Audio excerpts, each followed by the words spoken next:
Hey guys, welcome back to my channel, Sunny Side Up True Crime ASMR. Today I'm going to talk about Vicky White and Casey White. I know I said that my last video was my last video about Vicky White and Casey White. Recently they're in the news again, and it's because everyone is wanting to stay in the hotel room that they rented out in Evansville, Indiana. So as you know, Vicky White was a corrections officer. She fell in love with Casey White, who was an inmate, and she said he had to go to a doctor's appointment. So she took him in the squad car and they disappeared from northern Alabama. So they ended up in Evansville, Indiana, where they stayed for 6 days in a hotel. They stayed for 6 days in a hotel that was, or a motel I should say, and it was rented out by a homeless man who they paid to get them a room. And they originally booked the room for 2 weeks, and after 6 days they were discovered by law enforcement. There was a chase, so they apprehended Casey White, and Vicky was, unfortunately, she passed away because she had a self-inflicted gunshot wound, according to the coroner's report. So the hotel they stayed at, in my previous video I said it was a Motel 6. Well, it used to be a Motel 6, but the new owner changed its name to Motel 41 because it's on Highway 41 in Evansville, Indiana. So they stayed at Motel 41, and it's just around the corner from the jail, the Vanderburgh County Jail, which is kind of funny, but they would have never known that. So basically they stayed there 6 nights, and now the motel owner is telling us that there is a wait list of 70 people wanting to stay in that room. And who knows how long each night they want to stay. Like, some might be staying like 2 nights, some might be staying 5 nights. So it might be booked for like 6 months for all we know. Now, it isn't exactly an expensive hotel. It's on the cheaper side. So some are saying they're basically getting a room with cockroaches and broken dreams. Now, I could see a true crime YouTuber staying there. I'm not gonna stay there, but I could see, you know, those true crime YouTubers that like go to Summer Wells's house and travel. I could see them being on that waiting list.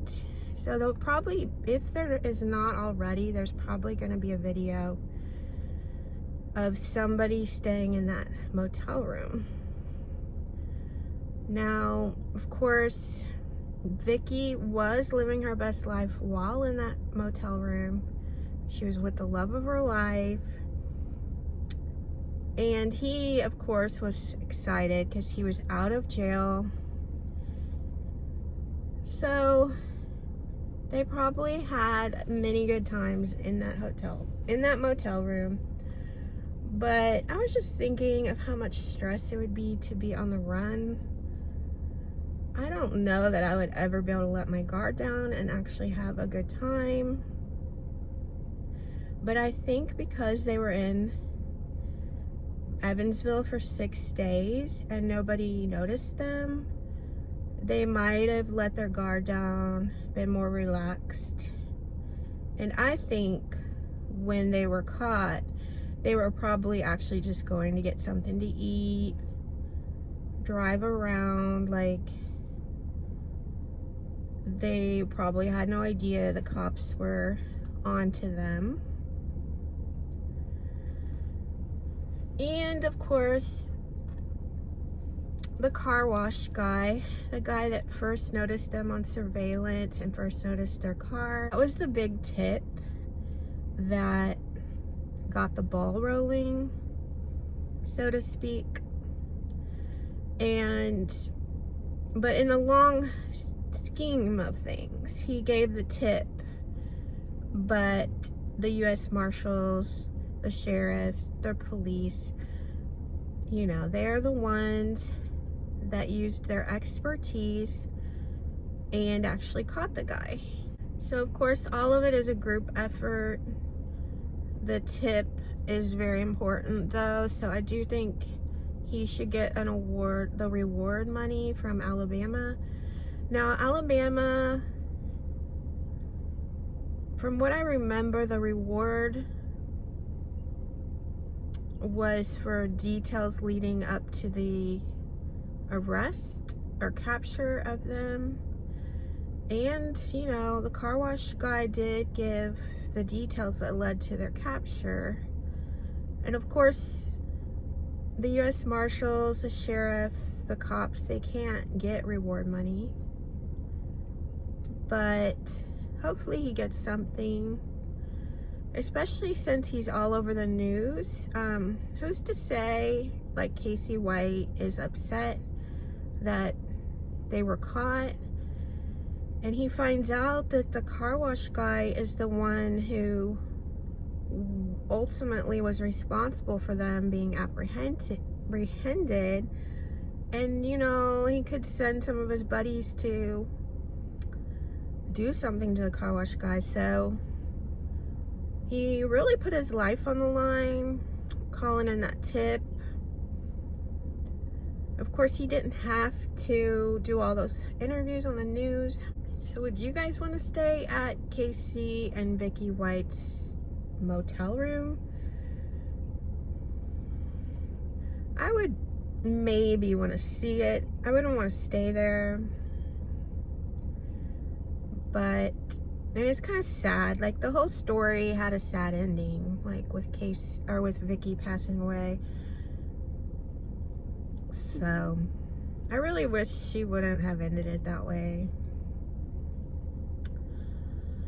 because apparently you only get 5 to 10 years for doing that. So she would have been out in no time. But yeah. Also, I don't think, if I would have called in the winning tip, if I would have called in the tip that led to their arrest, I wouldn't want anyone to know my name. I wouldn't want to be on the news. Like, I really would have kept all that private, because it's kind of dangerous to think that a fugitive could be mad at you for calling in a tip, you know, and they know your name and everything. So those are two things. Like, I wouldn't have called, I mean, I wouldn't have let the media know who I was. I wouldn't have done interviews. But sometimes there's so much false information that you feel you have to do an interview to set the record straight, so to speak. So this car wash guy, you know, he had a lot of details, and he was adorable, let's all be real. So this is probably the last Vicky and Casey White video I'll do, but I just want to let you know that everybody wants to stay in their motel room now. I don't know how much it is a night there. I would think it'd be pretty cheap though. And you're just around the corner from the county jail. So thank you to my subscribers, and I'll see you in the next video.